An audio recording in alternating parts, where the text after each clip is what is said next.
What's up, everyone? Tara Roberts here with 444, and we are talking wide receiver trade targets for week 6. Before we get started, remember to like this video and subscribe. And if you want more fantasy insights and tips, head over to 444.com/plans and sign up for a subscription today. And exclusive for our YouTube audience, use promo code YouTube at checkout to save 25%. Now let's go ahead and dive right in. Our first trade target is a pair of trade targets, Courtland Sutton and Jeudy. The Broncos are trading away a defensive player mid-season. Does that sound familiar? It should, because same thing happened just over a year ago when a flailing Denver Broncos team traded away Bradley Chubb to the Miami Dolphins and accepted the fact that their season was just doomed. Teams are interested in Courtland Sutton and Jeudy. We know this because teams were calling this offseason to gauge their availability. From a fantasy perspective, I would like to target both receivers. It's unlikely that the Broncos move both of them, and there's really no way to tell which one of them they'd be more willing to move. But ultimately, I'm not really sure that matters. The receiver left over will be the clear wide receiver 1. Marvin Mims is very talented, don't get me wrong, and he's making the most of his opportunities, but he is playing behind both of the other receivers in terms of snap count and target. The guy that is being traded likely goes to a contending team, and while their chances of being the wide receiver 1 on that team are very slim, it'll be a more stable situation in a more productive offense. Moving on to the next player, it is Terry McLaurin.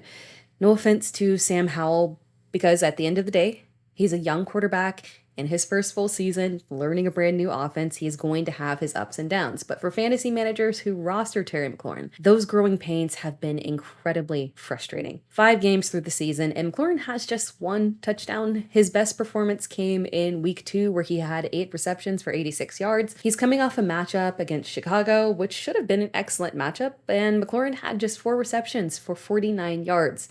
Yet his teammate, Curtis Samuel, had back-to-back 18 fantasy point games. But better days are around the corner. After a matchup with Atlanta, the Commanders faced the Giants twice, and an Eagles team that McLaurin had 22 fantasy points against just a couple of weeks ago. And then a struggling New England defense in Seattle. You can't really ask for a better schedule now, buyer beware. You will need to flip him somewhere along the way here because the playoff schedule is brutal. The next player I want to talk about is Nico Collins. In week 3, Nico Collins had his worst game of the season with just 2 receptions for 5.4 fantasy points in PPR. There's really no excuse for that. The matchup was good. It was just a strange day where Stroud was focused on Tank Dell. In week 4, Collins bounced back with a vengeance with 7 receptions on 9 targets for 168 yards and 2 touchdowns. And in week 5, he came crashing down again with just 3 receptions for 39 yards. Occasional rough games are to be expected in an offense led by a young quarterback. We just talked about that. But overall, CJ Stroud has done an excellent job leading this team and has shown a strong connection with Collins. After the Texans bye week, the Texans have a very favorable schedule in terms of wide receivers, aside from a matchup with the Jets in Cleveland. And specifically, their playoff schedule features Tennessee twice. It is never too early to start thinking and planning for playoff matchups if you have a strong team. 2 Collins boom performances in the playoffs would be a wonderful asset to your fantasy team. Next guy, Chris Olave. There's really not a ton that we have to talk about here with Chris Olave because the dip in production for Chris Olave over the past 2 weeks has been very obvious in terms of the reason why. Derek Carr has been playing through a shoulder injury and he flat out just can't throw the ball downfield. In week 4, Carr completed 23 of 37 passes for just 127 yards and checked down to Alvin Kamara a shocking 14 times. 23 passes for 127 yards is just not something that you would ever see from Carr under normal circumstances. Week 5 saw a tiny improvement, but he's still clearly dealing with a shoulder injury and again had less than 200 passing yards. Olave has had a total of 3 receptions for 16 yards over the past 2 weeks. It has been rough. And unless Carr is healed this week, again, tough matchup with a strong Houston defense, it could be another rough week. But have faith. Carr's shoulder will heal at some point, and the upcoming schedule for New Orleans after Houston has some good matchups. When the issue with a wide receiver 1 has nothing to do with him or anyone threatening his role, that is an excellent time to go buy him on the cheap. It is literally just a Derek Carr issue. He will heal. Olave is a strong buy candidate now. And finally, I want to revisit a player that we talked about last week again in Michael Pittman because his value just increased. It is a nightmare for the Colts to lose their first-round draft pick, Anthony Richardson. Yes, Gardner Minshew is an excellent backup quarterback, but Richardson has been progressing very well.